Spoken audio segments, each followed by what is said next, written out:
علانیۃ فلہم اجرہم عند ربہم ولا خوف علیہم ولا هم یحزنون الذین یأکلون الربا لا یقومون الا کما یقوم الذی یتخبطہ الشیطان من المس ذلک بأنہم قالوا انما البیع مثل الربا وأحل اللہ البیع وحرم الربا فمن جاءه موعظة من ربه فانتهى فله ما سلف وأمره إلى الله ومن عاد فأولئك أصحاب النار هم فيها خالدون صدق الله العظيم رب اشرح لي صدري ويسر لي أمري واحلل عقدة من لساني يفقهوا قولي۔ ابھی سورہ مبارکہ کا وہ رکوع ہم پڑھ رہے ہیں کہ جو آج کے حالات میں اہم ترین ہے، اس لیے کہ اس دور میں اللہ کے خلاف بغاوت کی سب سے بڑی شکل تو ہے غیر اللہ کی حاکمیت کا تصور۔ سب سے بڑا شرک یہ ہے، نفسیاتی اعتبار سے سب سے بڑا شرک، مادے پر توکل، بتوں سے تجھ کو امید خدا سے نومیدی، مجھے بتا تو صحیح اور کافری کیا ہے۔ لیکن یہ نفسیاتی اور داخلی بات ہے۔ خارجی اور واقعاتی دنیا میں سب سے بڑا شرک اس وقت وہ غیر اللہ کی حاکمیت، جو اب عوامی شکل اختیار کر گئی، عوامی حاکمیت۔ اور اس کے بعد اس وقت کے گناہوں میں، بدعملی میں سب سے بڑا فساد جو ہے وہ سود کی بنیاد پر ہے۔ سب سے بڑا فتنہ، سب سے بڑا فساد دنیا میں جو اس وقت سب سے بڑی شیطنت ہے، جو یہودیوں کے ذریعے سے پورے گلوب کو اپنی گرفت میں لینے کے لیے بےتاب ہے، وہ یہی ہے جو سود کا ہتھ کنڈا ہے، اس کی حرمت۔ یہاں ایک سوال میرے ذہن میں کبھی کبھی پیدا ہوتا تھا کہ یہ جو پہلی آیت ہے اس کا تعلق تو انفاق فی سبیل اللہ کے ساتھ ہے، اسے پچھلے رکوع کے ساتھ شامل ہونا چاہیے تھا، لیکن بعد میں یہ حقیقت مجھ پر منکشف ہوئی کہ بڑی حکمت کے ساتھ اس آیت کو اس رکوع کے ساتھ شامل کیا گیا ہے۔ وہ حکمت میں بعد میں بیان کروں گا۔ الذین ینفقون اموالہم باللیل والنہار، وہ لوگ کہ جو اپنا مال خرچ کرتے رہتے ہیں رات کو بھی دن میں بھی، سرم وعلانیتاً، خفیہ طور پر بھی اعلانیہ بھی، صدقات واجبہ اعلانیہ، صدقات نافلہ خفیہ، انفاق فی سبیل اللہ خفیہ۔ فلہم اجرہم عند ربہم ولا خوف علیہم ولا هم یحزنون، ان کے لیے ان کا اجر محفوظ ہے ان کے رب کے پاس، نہ ان پر کوئی خوف طاری ہوگا اور نہ ہی وہ کسی حزن سے دوچار ہوں گے۔ الذین یاکلون الربا، اب ربا کا مسئلہ شروع ہو رہا ہے، جو سود کھاتے ہیں۔ وجہ کیا ہے؟ اصل مسئلہ ہے اس سرپلس ویلیو کا۔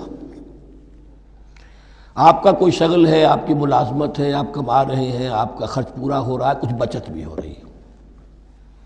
اب اس بچت کا اصل مصرف کیا ہے؟ یسألونک ماذا ینفقون قل العفو۔ اصل راستہ تو یہ ہے کہ اس کو دے دو اللہ کی راہ میں، یا محتاجوں کو یا اللہ کے دین کو۔ لیکن اب جو سود خورانہ ذہنیت ہے وہ یہ کہ اس بچت کو بھی مزید کمائی کا ذریعہ بناؤ، یہ سود خورانہ ذہنیت ہے۔ لہذا اصل میں سود خوری انفاق کا کی ضد ہے، اور یہ عقدہ مجھ پر کھلا جبکہ القرآن یفسر بعضہ بعضا، اس اصول کے تحت جب سورہ روم کی آیات کا میں نے مطالعہ کیا، وہاں یہی شکل آپ کو نظر آئے گی کہ ان دونوں کو مقابلے میں لایا گیا ہے، اللہ کی رضا جوئی کے لیے انفاق اور ربا، سود پر رقم دینا۔ وما آتیتم من ربا لیربو فی اموال الناس فلا یربو عند اللہ، جو کچھ تم دیتے ہو سود پر کہ وہ بڑھے لوگوں کے مال میں، محنت وہ کر رہا ہے اور آپ اس کی کمائی میں سے آپ وصول کر رہے ہیں اپنے اس سرمایہ کی وجہ سے۔ تو یہ گویا کہ آپ کا مال اس کے مال میں اس کی محنت سے بڑھ رہا ہے۔ الذی ما آتیتم من ربا لیربو فی اموال الناس فلا یربو عند اللہ، اللہ کے ہاں بڑھوتری نہیں ہوتی۔ وما آتیتم من زکاۃ تریدون وجہ اللہ فاولئک هم المضعفون، اور وہ جو تم زکوٰۃ اور صدقات میں دے دیتے ہو اللہ کی رضا جوئی کے لیے، تو وہ ہیں جو دوہرے چوہرے کر رہے ہیں، ان کا مال بڑھ رہا ہے، اس کی بڑھوتری ہو رہی ہے۔ تو انفاق فی سبیل اللہ، صدقات، زکوٰۃ، اس کے بالمقابل، اس کے برعکس ہے اپنی اس بچت کے مال کو، اور آپ کو معلوم ہے آج کی بینکنگ سسٹم کا سب سے زیادہ زور بچت کی اسکیم، اور یہ سب کا سب جو ہے در حقیقت saving bank, saving account, save کرو، لیکن سیو کرو مزید کمانے کے لیے۔ سیف جو ہے اس لیے نہیں ہے کہ اپنا پیٹ کاٹو اور غرباء کو دو، اپنا سٹینڈرڈ آف لیونگ کم کرو اور اللہ کے دین کے لیے خرچ کرو، یہ نہیں، بلکہ اس لیے کہ وہ جو تم بچاؤ وہ ہمیں دو تاکہ وہ ہم سود پر زیادہ رقم، زیادہ شرح سود پر دوسروں کو دے اور تھوڑا شرح سود تمہیں دے دے۔ اب اس کے برعکس سے الذین یاکلون الربا، جو لوگ سود کھاتے ہیں، لا یقومون الا کما یقوم الذی یتخبطہ الشیطان من المس، وہ نہیں کھڑے ہوتے مگر ان کی طرح سے کہ جن کو شیطان نے مخبوط الحواس بنا دیا ہو چھو کر۔ یہاں عام طور پر یہ سمجھا گیا کہ یہ قیامت کے دن کا نقشہ ہے، یہ قیامت کے دن کا نقشہ تو ہوگا ہی، اس دنیا میں بھی سود خوروں کا حال یہی ہے، اور اگر ان کا نقشہ دیکھنا ہو تو کسی سٹاک ایکسچینج کو جا کے دیکھ لیجیے، معلوم ہوگا دیوانے ہیں، پاگل ہیں، چیخ رہے ہیں، دوڑ رہے ہیں، بھاگ رہے ہیں، وہ انسان نہیں نظر آتے اس وقت جو بھی کچھ ہو رہا ہوتا سٹاک ایکسچینج کے اندر۔ مخبوط الحواس انسان جو ہے وہ ہو جاتا ہے یہ سود خوری کی وجہ سے۔ الذین یاکلون الربا لا یقومون الا کما یقوم الذی یتخبطہ الشیطان من المس ذلک بانہم قالوا انما البیع مثل الربا، اور ان کے سب سے بڑھ کر مخبوط الحواس ہونے کا مظہر یہ ہے، یہ اس لیے کہ وہ کہتے ہیں کہ بیع بھی تو ربا کی طرح ہے، بیع بھی تو سود ہے۔ میں نے 100 روپے کا مال خریدا 110 میں بیچ دیا، 10 بچ گئے، یہ ربا ہے، ربا جائز ہے۔ 100 روپے کسی کو دیے اور 110 لیے، یہ سود ہو گیا۔ بھائی کیوں ہو گیا؟ 100 روپے کی شے دے دی، یہ 100 روپیہ دے دیا، کیا فرق پڑا؟ 10 لاکھ کا مکان بنایا، 4000 کے قرضے کے ماہانہ کرائے پر دے دیا، جائز ہو گیا۔ 10 لاکھ کسی کو دیا اور اس سے 4000 روپیہ مہینہ دینا شروع کیا، یہ سود ہو گیا، حرام ہو گیا۔ عقلی طور پر یہ باتیں ہیں کہ جو سود کے حامیوں کی طرف سے کہی جاتی ہیں۔ انما البیع مثل الربا، بیع میں بھی جو نفع ہوتا ہے، ربح اور ربا، یہ میں اس وقت بیان کر چکا ہوں سورہ بقرہ کے دوسرے رکوع کے ضمن میں۔ تو یہ جان لیجئے کہ اس ظاہری سی مناسبت کی وجہ سے ان کا مخبوط الحواس لوگ جو ہیں وہ اس دونوں کے اندر کوئی فرق محسوس نہیں کرتے۔ یہاں اللہ تعالیٰ نے ان کے قول کا عقلی جواب نہیں دیا، بلکہ جواب کیا دیا؟ احل اللہ البیع وحرم الربا، اللہ نے بیع کو حلال قرار دیا ہے اور ربا کو حرام قرار دیا ہے۔ اب تم بات یہ کرو، اللہ کو مانتے ہو یا نہیں؟ رسول کو مانتے ہو یا نہیں؟ قرآن کو مانتے ہو کہ نہیں؟ یا اپنی عقل کو مانتے ہو؟ اگر تم مسلمان ہو، اگر تم مومن ہو تو اللہ کا حکم جو وہ فرمائے، نہ صرف اللہ کا، جو رسول کا ہے، ما آتاکم الرسول فخذوہ وما نہاکم عنہ فانتہوا، جو کچھ رسول تمہیں دے لے لو، اور جس چیز سے روک دے رک جاؤ۔ یہ تو شریعت کا معاملہ ہے۔ ویسے اس میں جو فرق واقع ہوتا ہے وہ یہ ہے کہ ایک ہے فلوئڈ منی، فلوئڈ کیپٹل، ایک ہے فکسڈ کیپٹل۔ مکان 10 لاکھ کا ہے، لیکن مکان سے جو شخص رہ رہا فائدہ کیا اٹھائے گا؟ 1 مہینے رہے گا نا، بس اس کا بدل آپ نے لے لیا۔ 10 لاکھ روپے کسی کو نقد دے دیے، وہ کسی کام میں لگائے گا، 12 لاکھ بھی بن سکتے ہیں، 15 بھی لگ سکتے ہیں، 8 بھی رہ سکتے ہیں۔ اس میں آپ نے فکسڈ اگر لیا تو یہ حرام ہے۔ ان دونوں میں اگرچہ عام طور پہ کہا جائے گا یہ بھی کیپٹل ہے وہ بھی کیپٹل ہے، مکان بھی تو سرمایہ کی ایک شکل ہے، لیکن یہ فکسڈ کیپٹل ہے، اس کی شکل بدل نہیں رہی ہے۔ اس مکان میں تو ایک شخص رہ جائے گا، سکنا ہوگا، اس کی رہائش ہے، یا آپ کہیں گے اس کی ویئر اینڈ ٹیئر ہے تو اس کا آپ نے بدل لے لیا، بس ختم۔ لیکن وہ جائے گا، وہ مکان آپ کے لیے رہ جائے گا۔ لیکن یہ کہ 10 لاکھ جس کو دیا نقد، وہ کاروبار کرے گا، کچھ اور کہیں لگائے گا، اس کے اندر اضافہ بھی ہو سکتا ہے، کمی بھی ہو سکتی ہے، اس میں پھر فکسڈ پروفٹ لینا یہ ہے حرام، اور ان دونوں میں کوئی مناسبت نہیں۔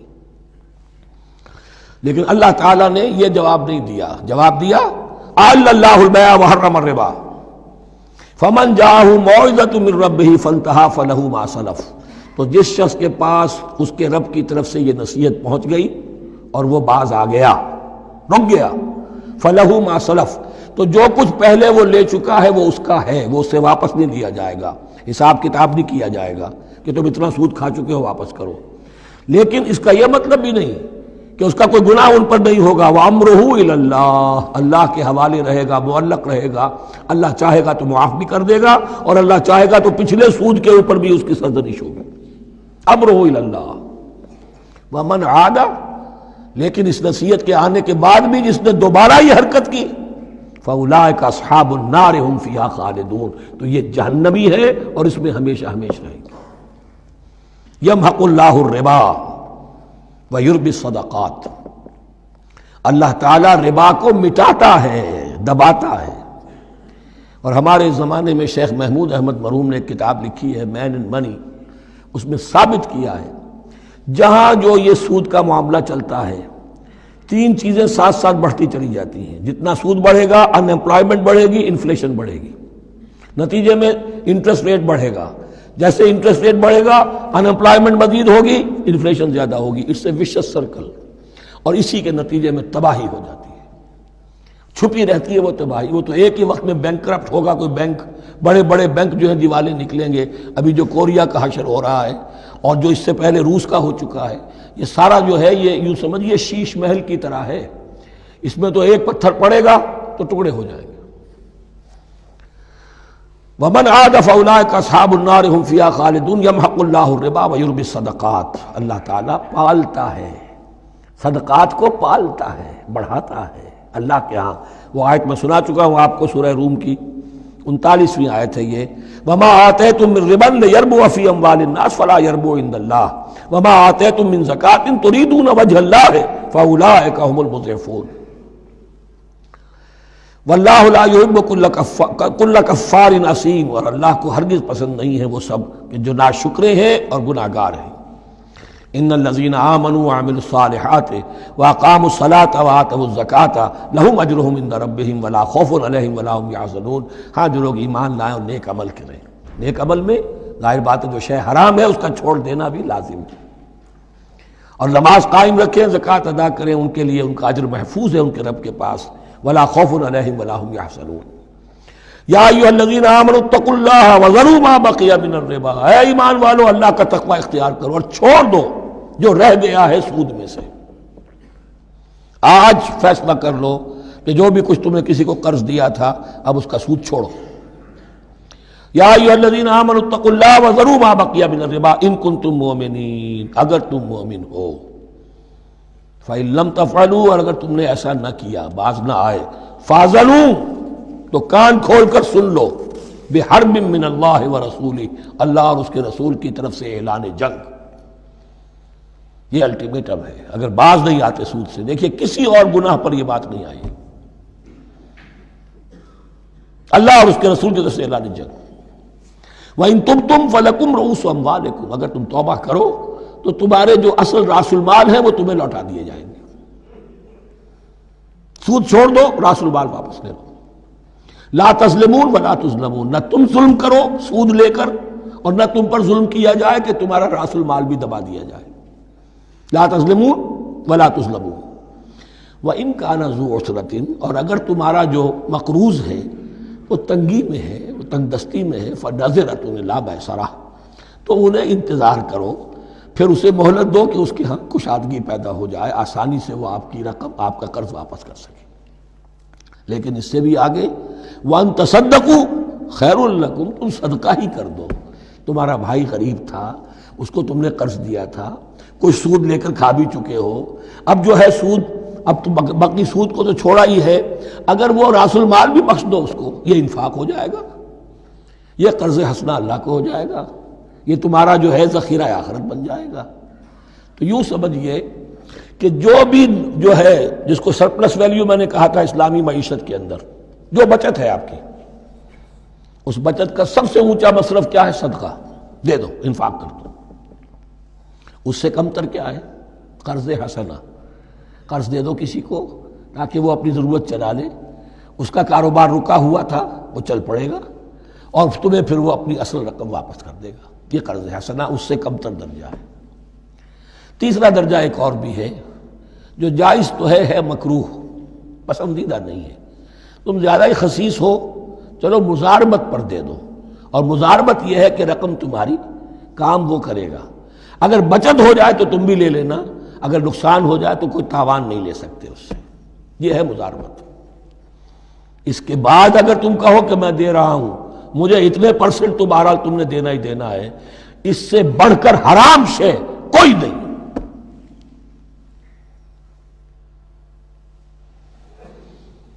وَإِنْ كَانَ ذُو عُسْرَةٍ فَنَظْرَةٌ إِلَىٰ مَيْسَرَةٍ، تو اگر وہ ہے مقروض تمہارا وہ تنگی میں ہے پھر انتظار کرو، اسے مہلت دو اس کی کشائش تک۔ وَأَن تَصَدَّقُوا خَيْرٌ لَكُمْ، اور اگر تم صدقہ ہی کر دو، خیرات کر دو، دے دو، بخش دو، وہ تمہارے لیے بہتر ہوگا، ان کنتم تعلمون، اگر تم جانتے ہو، اگر وہ حکمت تمہارے اندر آ گئی ہے، اگر تم اولو الالباب ہو، اگر تم سمجھدار ہو، تو جو کچھ تمہیں بچت اس سے ہوگی، جو اللہ کے ہاں اجر و ثواب ملے گا، وہ تمہیں یہ رقم واپس لے کر جو ہے اس سے کیا مل جائے گا۔ وَاتَّقُوا يَوْمًا تُرْجَعُونَ فِيهِ إِلَى اللَّهِ، یہ آیت آخری آیت ہے قرآن کی نزول کے اعتبار سے۔ آیت ڈرو اس دن سے، تو دیکھیے وہی آیت یاد کیجئے، وَاتَّقُوا يَوْمًا لَا تَجْزِي نَفْسٌ عَن نَفْسٍ شَيْئًا وَلَا يُقْبَلُ مِنْهَا شَفَاعَةٌ وَلَا يُؤْخَذُ مِنْهَا عَدْلٌ وَلَا هُمْ يُنصَرُونَ۔ وَاتَّقُوا يَوْمًا لَا تَجْزِي نَفْسٌ عَن نَفْسٍ شَيْئًا وَلَا يُقْبَلُ مِنْهَا عَدْلٌ وَلَا تَنفَعُهَا شَفَاعَةٌ وَلَا هُمْ يُنصَرُونَ۔ وَاتَّقُوا يَوْمًا تُرْجَعُونَ فِيهِ إِلَى اللَّهِ، ڈرو اس دن سے جس دن کے لوٹا دیے جاؤ گے تم اللہ کی طرف۔ ثُمَّ تُوَفَّىٰ كُلُّ نَفْسٍ مَا كَسَبَتْ، پھر ہر جان کو پورا پورا دے دیا جائے گا جو کمائی اس نے کی ہوگی، وَهُمْ لَا يُظْلَمُونَ، اور ان پر کوئی ظلم نہیں ہوگا۔ اب یہ قرآن مجید کی طویل ترین آیت آ رہی ہے، آیت دین۔ کوئی قرض کا معاملہ ہے، کوئی قرض کا معاملہ ہے کہ آپ نے کسی کو قرض دیا، یا کوئی کاروباری معاملہ ہے، اشتراک ہے جس میں کہ جو بھی ہوگا بعد میں نتائج نکلیں گے، ان سب کے بارے میں حکم ہے کہ لکھ لیا کرو۔ ہم کیا کرتے ہیں قرض دیتے ہوئے، اب دوست ہے، بھائی ہے، عزیز ہے، کیا لکھوانا، اس سے کیا کہے گا، اعتماد نہیں ہے۔ کاروبار شروع ہو گیا، زبانی باتیں کر لی، اس کے بعد رو رہے ہیں، چیخ رہے ہیں، چلا رہے ہیں۔ یا ایھا الذین آمنوا اذا تداینتم بدین الی اجل مسمى فاکتبوہ، اے اہل ایمان جب بھی تم کوئی معاملہ کرو قرض کا ایک وقت معین تک کے لیے، تو وقت معین ہونا چاہیے، یہ قرض دے رہے ہیں کب واپس ہوگا، فاکتبوہ، تو اس کو لکھ لیا کرو۔ یہ فعل امر ہے، الامر للوجوب، واجب ہے یہ۔ وَلْيَكْتُبْ بَيْنَكُمْ كَاتِبٌ بِالْعَدْلِ، اور چاہیے کہ کوئی لکھنے والا تمہارے مابین عدل کے ساتھ، لکھنے والا کوئی ڈنڈی نہ مار جائے، انہیں بھی چاہیے کہ وہ صحیح صحیح لکھے۔ وَلَا يَأْبَ كَاتِبٌ أَن يَكْتُبَ كَمَا عَلَّمَهُ اللَّهُ فَلْيَكْتُبْ، اور کسی بھی شخص کو جسے اللہ نے سکھایا ہوا ہے کتابت لکھنے کا کام، تو اس کو انکار نہیں کرنا چاہیے لکھنے سے۔ اللہ نے اسے یہ علم دیا ہے، اسے چاہیے کہ لکھ دے، اس لیے کہ اس معاشرے میں پڑھے لکھے لوگ تو بہت کم ہوتے تھے۔ اب بھی یہ ہوتا ہے، عرائض نویس وغیرہ ہوتے ہیں، وثیقہ نویس ہوتے ہیں، پیسے دے کے ان کو جو لکھواتے ہیں، لیکن اگر کوئی وثیقہ نویس جو ہے بے ایمانی کرے اور لکھنے میں کوئی کمی کر جائے، تو جو جس کے اوپر ذمہ داری ہے اسے نقصان پہنچ جائے گا۔ وَلْيَكْتُبْ بَيْنَكُمْ كَاتِبٌ بِالْعَدْلِ، اور چاہیے کہ لکھنے والا تمہارے مابین انصاف کے ساتھ لکھے۔ وَلَا يَأْبَ كَاتِبٌ أَن يَكْتُبَ كَمَا عَلَّمَهُ اللَّهُ فَلْيَكْتُبْ، اور نہ انکار کرے کوئی لکھنے والا اس سے کہ وہ لکھے جیسے اللہ نے اسے سکھایا ہے، تو لکھنا چاہیے۔ وَلْيُمْلِلِ الَّذِي عَلَيْهِ الْحَقُّ، لکھتے وقت املا وہ کرائے جس کے ذمے رقم آ رہی ہے، جس پر حق آ رہا ہے، علیہ الحق، وہ لکھوائے، جس کا مال ہے وہ نہ لکھوائے، جس پر ذمہ داری آ رہی ہے وہ لکھوائے، کہ میں کیا ذمہ داری لے رہا ہوں۔ وَلْيَتَّقِ اللَّهَ رَبَّهُ، اور اللہ سے ڈرتا رہے اپنے رب سے، وَلَا يَبْخَسْ مِنْهُ شَيْئًا، اور لکھوانے میں اس میں سے کوئی شے کم نہ کر دے۔ فَإِنْ كَانَ الَّذِي عَلَيْهِ الْحَقُّ سَفِيهًا، اب اگر وہ جو مقروض ہے، جو قرض لے رہا ہے، جس کے ذمے کوئی ذمہ داری آ رہی ہے، وہ ناسمجھ ہے یا بوڑھا ہے، ضعیف ہے، اور لا يستطيع ان يمل، یا اس کے اندر یہ اتنی صلاحیت نہیں ہے کہ املا کرا سکے، یہاں املا کے معنی میں ہے، ہوا فَلْيُمْلِلْ وَلِيُّهُ بِالْعَدْلِ، تو اگر وہ نہیں املا کرا سکتا تو اس کا کوئی ولی ہو، اس کا کوئی وکیل ہو، اس کا کوئی اٹارنی ہو، وہ اس کی طرف سے اس کو لکھوائے۔ وَاسْتَشْهِدُوا شَهِيدَيْنِ مِن رِجَالِكُمْ، یہ ایک آیت چل رہی ہے ابھی، پورے رکوع کے اوپر ایک آیت پھیلی ہوئی ہے، سوائے آخر میں تھوڑا سا حصہ دوسری آیت آئے گی۔ وَاسْتَشْهِدُوا شَهِيدَيْنِ مِن رِجَالِكُمْ، اور گواہ بنا لیا کرو دو اپنے مردوں میں سے، فَإِن لَّمْ يَكُونَا رَجُلَيْنِ، اور اگر دو مرد دستیاب نہ ہو، فَرَجُلٌ وَامْرَأَتَانِ، تو ایک مرد اور دو عورتیں، ممن ترضون من الشہداء، اور وہ بھی دونوں کے نزدیک مقبول ہوں شہداء، کہ ہاں دونوں کو اعتماد ہے ان پر۔ اب یہ جو سوال آ گیا کہ ایک مرد کی جگہ دو عورتیں، دو مرد یا پھر ایک مرد کا ہونا تو لازم ہو گیا، محض عورت کی گواہی نہیں چلے گی، لیکن اس کا آیا مسئلہ ہر قسم کے معاملے کا ہے یا قرض اور مالی معاملات میں وسیقہ نویسی کا، یہ ایک علیحدہ مسئلہ ہے. یہ تو باتیں پھر فقہا کے ہاں تفصیل سے ملتی ہیں. لیکن یہ مسئلہ موجود ہے کہ دو مرد، اور اگر دو مرد دستیاب نہ ہوں تو ایک مرد اور دو عورتیں. تو سوال تو پیدا ہو گیا کہ کیا عورت کی گواہی عادی ہے؟ ان تضل احداہما فتذکر احداہما الاخری، مبادا ان میں سے کوئی ایک بھول جائے تو یاد کرا دے دوسری. عقلی سوال پیدا ہو گیا، کیا مرد نہیں بھول سکتا؟ کیا جواب ہے اس کا؟ جواب یہ ہے کہ واقعتاً اللہ تعالیٰ نے عورت کے اندر نسیان کا مادہ زیادہ رکھا ہے. الا یعلم من خلق وہو اللطیف الخبیر، کیا وہی نہ جانے گا جس نے پیدا کیا ہے؟ اس نے پیدا کیا ہے، وہ جانتا ہے. نسیان کا مادہ کیوں زیادہ رکھا یہ بھی سمجھ لیجیے، عقلی بات ہے، منطقی بات ہے. She has to play the role of number 2. اسے مرد کے تابع رہنا ہے. جو نمبر 2 ہوتا ہے اس کے اوپر، اس کے کبھی احساسات کے اوپر، کبھی جذبات کے اوپر کوئی نہ کوئی کوفت، کوئی قدورت آتی ہے. اور اس میں اللہ تعالیٰ نے ان کا سیفٹی والو رکھا ہوا، بھول جانا. اگر بھولنا نہ ہو، یاد بازی عذاب ہے یا رب، چھین لے مجھ سے حافظہ میرا. یہ نسیان جو ہے یہ بھی ایک بہت بڑی نعمت ہے، ورنہ تو کوئی صدمہ دل سے اتری نا، کوئی غصہ کبھی ختم ہوئی نا. تو بھولنے کا معاملہ، یہ سیفٹی ویلو اللہ نے عورت میں زیادہ رکھا ہے، اس لیے کہ اسے مرد کے تابع ہو کر رہنا ہے. اور جب تابع ہو کر رہنا ہے تو اسے زیادہ، اس کے احساسات پہ، جذبات پر زیادہ مواقع آئیں گے کہ اس کو کچھ زک پہنچے. اس کے لیے یہ سیفٹی ویل کے نسیان ہے، یہ زیادہ رکھ دیا گیا ہے. ان تضل احداہما فتذکر احداہما الاخری. اب یہ کہ اگر یہ بات سمجھ میں نہ آتی تب بھی اللہ کا حکم ہے ماننا ہے. اگر فکس کیپٹل اور فلوئڈ کیپٹل کا فرق سمجھ میں نہیں آتا تب بھی بیع حلال ہے، ربا حرام ہے. اللہ خیر صلی اللہ احل اللہ البیع وحرم الربا. لیکن اگر حکمت سمجھ میں آ جائے تو نور علی نور. ولا یاب الشہداء اذا ما دعوا، اور نہ انکار کریں گواہ جب کہ ان کو بلایا جائے. اب گواہی کے لیے بلایا جائے تو گواہ نہیں آ رہے، نخرہ کر رہے ہیں. نہیں، ان کو آنا چاہیے. جو اللہ کی کوئی گواہی جو ہے اگر چھپائی ہے تو بہت بڑا ظلم ہے. ولا تسأموا، اور اس سے تھکو مت، کسل مت کرو، سستی مت کرو. ان تکتبوہ، کہ تم لکھو اسے، صغیراً اور کبیراً، چاہے چھوٹا معاملہ ہو چاہے بڑا ہو. الی اجلہ، وقت معین کے لیے. اتنا قرض دے رہا ہوں، اتنے وقت میں آپ نے مجھے لوٹانا ہے.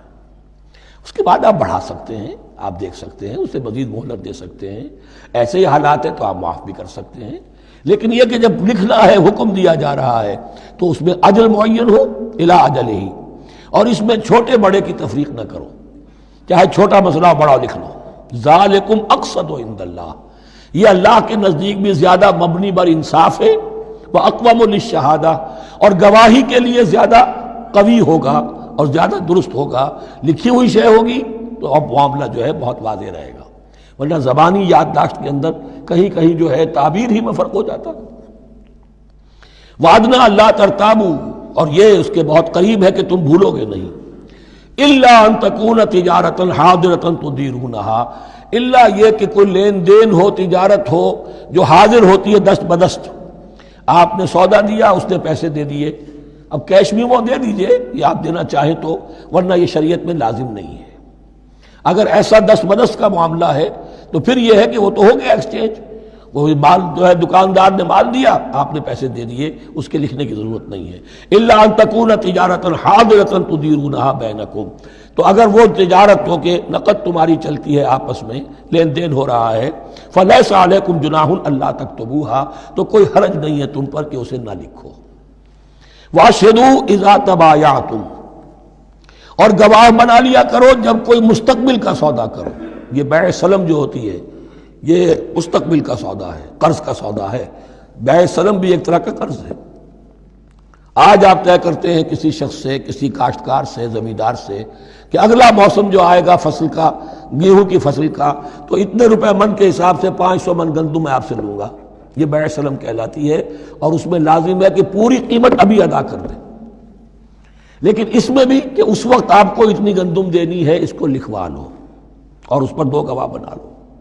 واشہدوا اذا تبایعتم، ولا یضار کاتب ولا شہید، اور نہ نقصان پہنچایا جائے کسی لکھنے والے کو یا گواہ کو، اور نہ نقصان پہنچائے کوئی لکھنے والا یا گواہ۔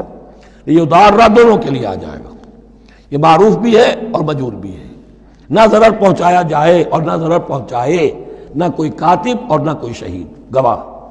وَإِن تَفْعَلُوا، اگر تم ایسا کرو گے، نقصان پہنچاؤ گے، فَإِنَّهُ فُسُوقٌ بِكُمْ، تو یہ تمہارے لیے بہت بڑے گناہ کی بات ہوگی۔ وَاتَّقُوا اللَّهَ، اللہ سے ڈرو، وَيُعَلِّمُكُمُ اللَّهُ، اللہ تمہیں تعلیم دے رہا ہے، وَاللَّهُ بِكُلِّ شَيْءٍ عَلِيمٌ، اللہ ہر چیز کا علم رکھنے والا ہے۔ یہ ایک آیت ہوئی ہے، آخری پارے کی میرا خیال 4 5 6 صورتیں جمع کر لیں تو جا کر ہی ایک آیت کا حجم برابر ہوگا۔ جو میں نے کہا تھا کہ آیات کی تعیین توقیفی ہے، یہ ہمارے حساب کتاب سے، گرامر سے، منطق سے، علم بیان سے کسی سے کوئی تعلق نہیں اس کا۔ وَإِن كُنتُمْ عَلَىٰ سَفَرٍ، اور اگر تم سفر پر ہو، وَلَمْ تَجِدُوا كَاتِبًا، اب وہاں کوئی لین دین کا معاملہ ہو گیا، قرض کا ہو گیا، کاتب کوئی ہے نہیں، فَرِحَانٌ مَقْبُوضَةٌ، تو کوئی گروی شے رکھ لو قبضے میں، فلاں شے آپ کے قبضے میں رہے گی، آپ اتنے پیسے مجھے دے دیجئے، میں جب یہ واپس کر دوں گا اپنی چیزیں آپ میری چیز مجھے لوٹا دیجیے گا۔ یہ رہن ہے مقبوضہ، لیکن رہن سے کوئی فائدہ اٹھانے کی اجازت نہیں، وہ سود ہو جائے گا۔ اگر مکان رہن رکھا گیا ہے، قبضہ تو ہوگا اس کا، لیکن یہ کہ وہ اس کا کرایہ نہیں لے سکتا، کرایہ مالک کو جائے گا، اس سے کوئی استفادہ نہیں کر سکتا اس مال سے۔ رہان مقبوضہ۔ فَإِنْ أَمِنَ بَعْضُكُمْ بَعْضًا، پھر اگر کوئی شخص اب اطمینان کرتا ہے اور اعتبار کرتا ہے تم میں سے بعض کسی بعض کا، فَلْيُؤَدِّ الَّذِي اؤْتُمِنَ أَمَانَتَهُ، تو اب چاہیے اس شخص کو کہ جس کے اوپر یہ امانت آئی ہے، اگرچہ اس کے پاس رہن دینے کو کچھ نہیں تھا، یا یہ کہ دوسرے بھائی نے اس پر اعتماد کیا اور اس کی وجہ سے کوئی شے رہن نہیں لی، تو اب اس سے کوئی غلط فائدہ نہ اٹھائے، وہ گویا کہ اس کے پاس جو اس نے قرض لیا امانت ہے، اس کے پاس وہ امین بنایا گیا ہے۔ فَلْيُؤَدِّ الَّذِي اؤْتُمِنَ أَمَانَتَهُ، کہ اپنی امانت واپس لوٹائے، وَلْيَتَّقِ اللَّهَ رَبَّهُ، اور ڈرے اللہ سے جو اس کا رب ہے۔ وَلَا تَكْتُمُوا الشَّهَادَةَ، اور دیکھو گواہی کو چھپایا نہ کرو، وَمَن يَكْتُمْهَا فَإِنَّهُ آثِمٌ قَلْبُهُ، اور جو کوئی گواہی کو چھپائے گا تو اس کا دل گناہ میں مبتلا ہو جائے گا، دل داغدار ہو گیا تو رہ کیا گیا۔ وَاللَّهُ بِمَا تَعْمَلُونَ عَلِيمٌ، اور جو کچھ تم کر رہے ہو اللہ اسے جانتا ہے۔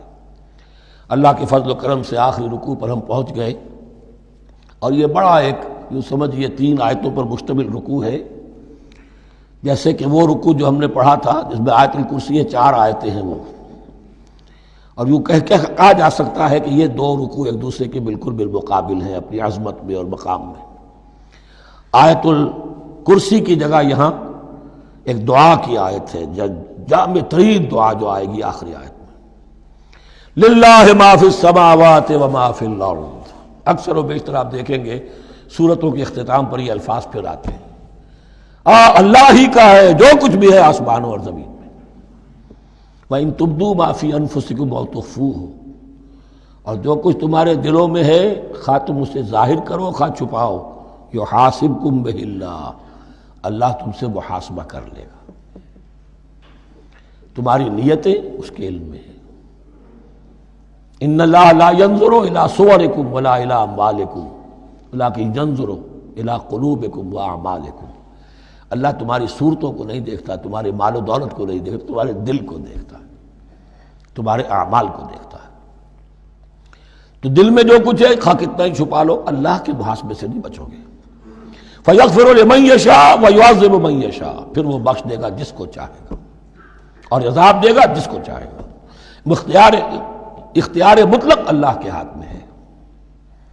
ہمارے ہاں اہل سنت کا عقیدہ یہی ہے، اللہ پر لازم نہیں ہے کہ وہ نیکوکار کو اس کا جزا ضرور دے اور بدکار کو اس کی سزا ضرور دے، اللہ کرے گا ایسا، یہ دوسری بات ہے، لیکن اللہ کی شان اس سے بہت اعلیٰ اور عرفہ ہے کہ اس پر کسی شے کو لازم قرار دیا جائے، اس کا اختیار مطلق ہے، مطلق ہے۔ یفعل اللہ ما یرید، یفعل اللہ ما یشاء۔ اہل تشیع کا کہنا یہ ہے کہ اللہ پر عدل واجب ہے، اہل سنت کہتے ہیں اللہ عدل کرے گا، جزا و سزا میں عدل ہوگا، یہ ہم مانتے ہیں، واقعہ ہے، لیکن ہم یہ نہیں کہتے کہ اللہ پر عدل واجب ہے، اللہ پر کوئی شے واجب نہیں، بلکہ اللہ نے تو کتب علی نفسہ الرحمہ، اپنے اوپر واجب کیا ہے رحمت کو۔ وجوب کا لفظ جو آتا ہے اللہ پر تو وہ تو رحمت کا ہے، کتب علی نفسہ الرحمہ، اللہ نے اپنی ذات کے اوپر واجب کر لیا رحمت کو۔ واللہ علی کل شیء قدیر، اور اللہ ہر چیز کی قدرت رکھتا ہے۔ آمن الرسول بما انزل الیہ من ربہ والمؤمنون، ایمان لائے رسول صلی اللہ علیہ وسلم اس چیز پر کہ جو نازل کی گئی ان کی جانب ان کے رب کی طرف سے۔ غور طلب بات ہے، یہ بڑا باریک نکتہ ہے۔ نبی پر جب وحی آئی ہے کیسے پہچان لیا کہ یہ بدروح نہیں ہے، یہ جبرائیل ہے؟ آخر کوئی اشتباہ بھی تو ہو سکتا تھا، پہلا تجربہ تھا، اس سے پہلے نہ آپ نے کہانت سیکھی، نہ آپ نے کوئی اور اس طرح کی نفسیاتی ایکسرسائزز کی، آپ تو کاروباری آدمی تھے، ایک بہت ہی بھرپور زندگی گزار رہے ہیں، اہل و عیال والے ہیں، کاروبار کر رہے ہیں، ہائی ایسٹ لیول کا کاروبار ہے، تو فطرت جو ہے وہ پہچانتی ہے۔ نبی کی فطرت وہ اتنی پاک اور صاف ہوتی ہے کہ اس کے اوپر کوئی بدروح کا کوئی اثر ہو ہی نہیں سکتا۔ بہرحال ہمارے لیے بڑی تسکین کی بات ہے کہ اللہ تعالیٰ نے رسول کے ایمان کے تذکرے کے ساتھ ہمارے ایمان کا تذکرہ کیا۔ آمن الرسول بما انزل الیہ من ربہ والمؤمنون، ایمان لائے رسول صلی اللہ علیہ وسلم اس چیز پر جو نازل کی گئی ان کی جانب ان کے رب کی طرف سے، اور ایمان لائے صاحب ایمان۔ اللہم ربنا اجعلنا منہم، اللہم ربنا اجعلنا منہم۔ کل آمن باللہ وملائکتہ وکتبہ ورسلہ، یہ دوسرا مقام ہے سورہ بقرہ کے اندر جس میں ایمان کے جو اجزاء ہیں ان کو گنا گیا ہے۔ کچھ یاد ہے آیت البر؟ لیس البر ان تولوا وجوہکم قبل المشرق والمغرب ولکن البر من آمن باللہ والیوم الآخر والملائکۃ والکتاب والنبیین۔ یہاں بھی اسی طرح ہے، کل آمن باللہ وملائکتہ وکتبہ ورسلہ لا نفرق بین احد من رسلہ۔ اور یہ تیسری مرتبہ بات آ گئی ہے کہ رسولوں کے درمیان کوئی تفریق نہیں کی جائے گی۔ کہاں؟ پہلے تو آیا تھا 16ویں رکوع میں، لا نفرق بین احد منہم ونحن له مسلمون، اور اس سے بھی پہلے آیا تھا والذین یؤمنون بما انزل الیک وما انزل من قبلک، وہ لوگ جو ایمان رکھتے ہیں اس پر بھی جو ہے نبی آپ پر نازل کیا گیا اور اس پر بھی جو آپ سے پہلے نازل کیا گیا۔ لا نفرق بین احد من رسلہ، ہم اس کے رسولوں میں سے کسی کے مابین کوئی تفریق نہیں کرتے۔ تفضیل اسی صورت میں ثابت ہے، تلک الرسل فضلنا بعضهم علی بعض منهم من کلم اللہ ورفع بعضهم درجات وقالوا سمعنا واطعنا، وہی بات کہ جو کہی گئی تھی جب ان سے کہا گیا تھا واسمعوا، کیا کہا تھا انہوں نے؟ سمعنا وعصینا، سمعنا واطعنا، وہ کہتے ہیں ہم نے سنا اور مانا۔ غفرانک ربنا، ہماری درخواست ہے پروردگار، تیری بخشش مانگتے ہیں۔ غفرانک، نون پر زبر ہے، مفعول ہے، نسألک غفرانک، اے اللہ ہم تجھ سے سوالی ہیں، تجھ سے طلب کرتے ہیں، درخواست کرتے ہیں تیری مغفرت کا۔ وإلیک المصیر، اور تیری ہی جانب لوٹ جانا ہے۔ یہاں پر وہ ایمان بالآخرہ بھی آ گیا جو یہاں اوپر نہیں آسان۔ آمن باللہ وملائکتہ وکتبہ ورسلہ، پھر رسولوں کے ضمن میں لا نفرق بین احد من رسلہ، لیکن اس کے بعد وإلیک المصیر، مغفرت اور اللہ کی طرف ہی لوٹ جانا ہے ہمارا، اس میں ایمان بالآخرہ آ گیا۔ اب آخری آیت، لا یکلف اللہ نفسا الا وسعها، اللہ تعالیٰ نہیں ذمہ دار ٹھہرائے گا کسی جان کو مگر اس کی وسعت کے مطابق۔ یہ بہت بڑے فضل و کرم والی آیت ہے، جیسے میں نے کہا تھا میگنا کارٹا جو ہے انسانی حقوق کا، کہ اجیب دعوت الداع اذا دعان، جہاں بھی مجھے کوئی پکارے، جب پکارے میں اس کی پکار سنتا ہوں، قبول کرتا ہوں۔ ہاں فلیؤمنوا بی فلیستجیبوا لی، انہیں بھی چاہیے کہ میرا کہنا مانے۔ دو طرفہ بات چلے گی، یک طرفہ نہیں۔ میری مانو، اپنی منواؤ۔ تم دعائیں کرو گے ہم قبول کریں گے، تم ہماری بات نہیں مانتے پھر تمہاری دعا تمہارے منہ پر دے ماری جائے گی۔ کرتے رہو قنوت نازلہ 40 دن کے 80 دن پڑھتے رہو، ڈھاکہ تو بیٹھ ہی جائے گا، بیٹھ گیا۔ یہودیوں سے شکست تو ہو ہی جائے گی، ہو گئی۔ کرتے رہو، حرمین میں پڑھتے رہو قنوت نازلہ، مکے میں پڑھو، مدینے میں پڑھو، پوری دنیا میں پڑھو۔ اللہ کو پیٹھ دکھائی ہوئی ہے، اس کے دین کو پاؤں تلے روندا ہوا ہے، اللہ کے باغیوں سے دوستی ہے۔ کسی نے قبلہ ماسکو کو بنایا تھا اور کسی نے واشنگٹن کو بنایا تھا، تمہاری دعائیں کیسے قبول ہوں؟ لیکن یہ جو آیت ہے یہ اس اعتبار سے بہت بڑی رحمت کی آیت ہے کہ اللہ تعالیٰ کے ہاں وہ اندھے کی لاٹھی والا معاملہ نہیں ہے کہ تمام انسانوں سے محاسبہ ایک ہی سطح پر ہو۔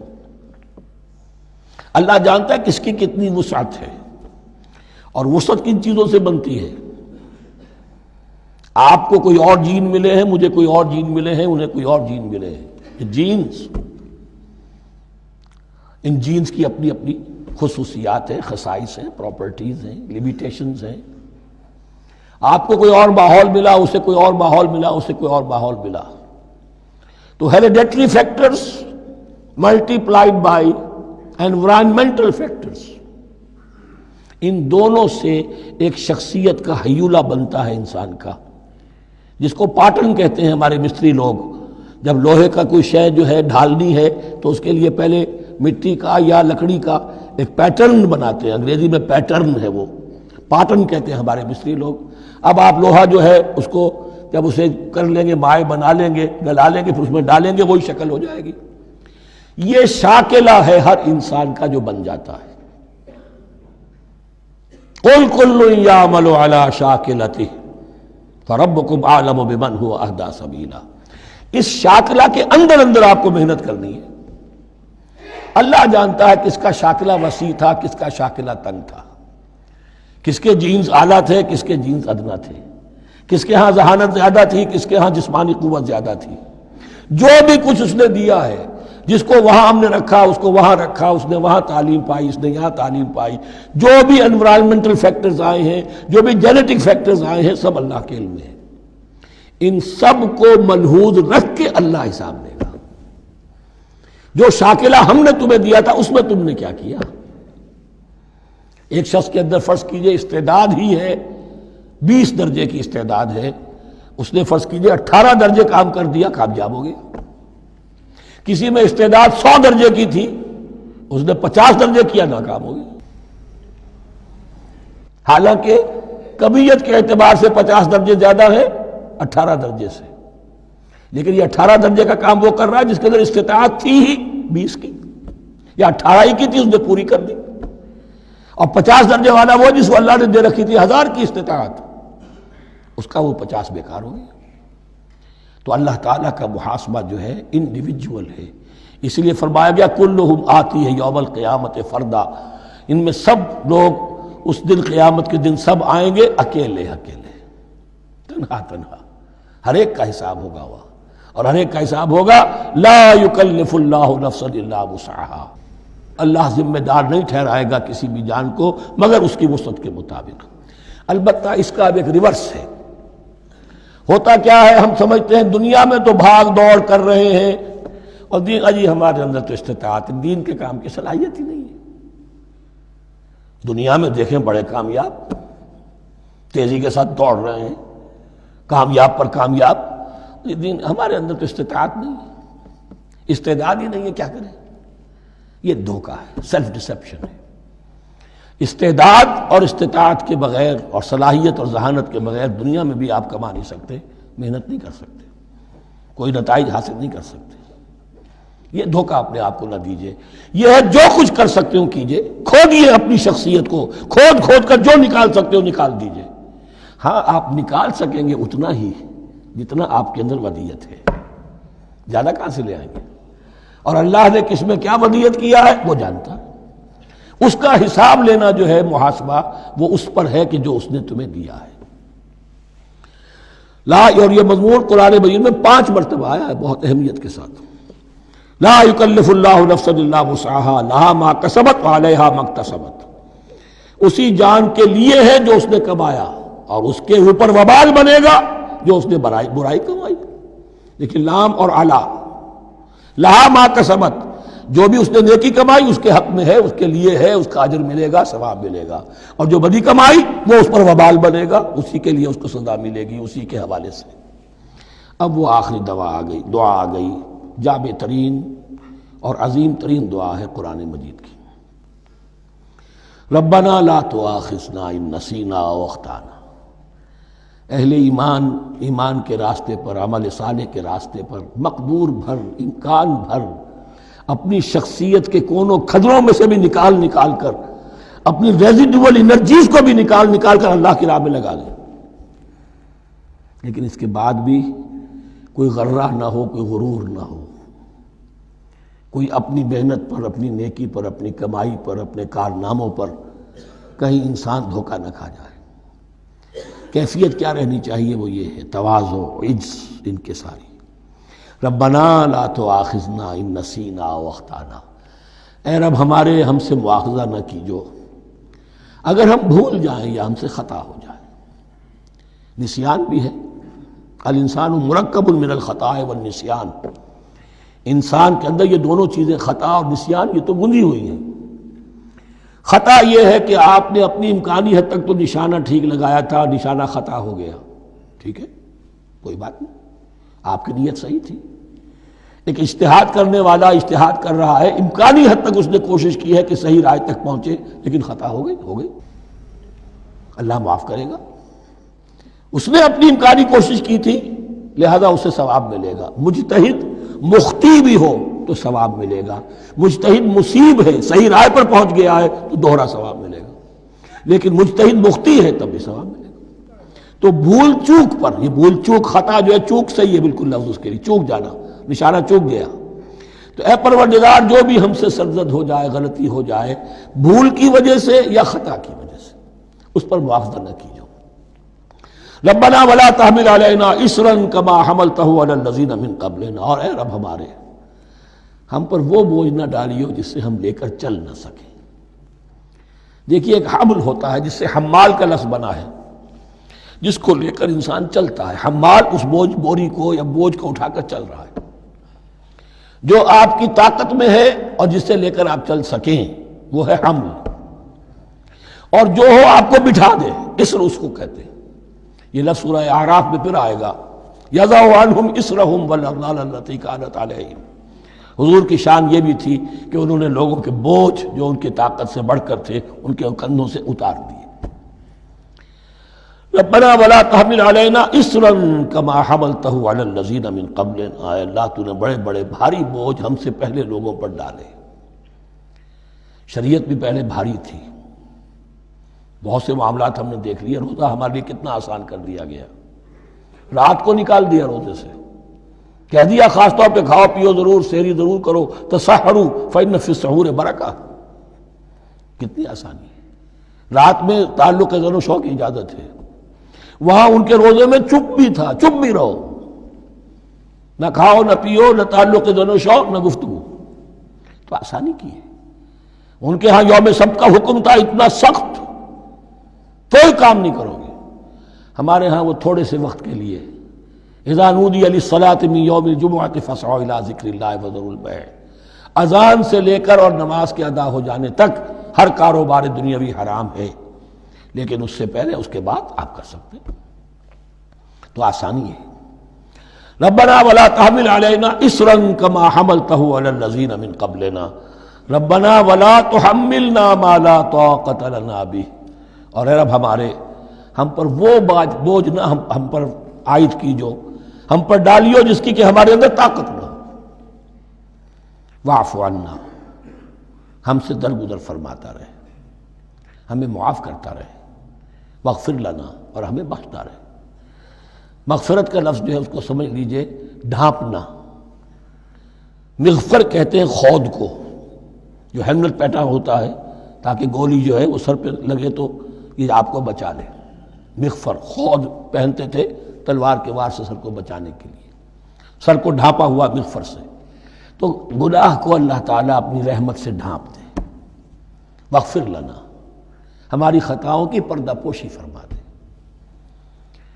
ورحمنا، اور ہم پر رحم فرما، انت مولانا، تو ہمارا مولا ہے، والی ہے، ہمارا پشت پناہ ہے، مددگار ہے۔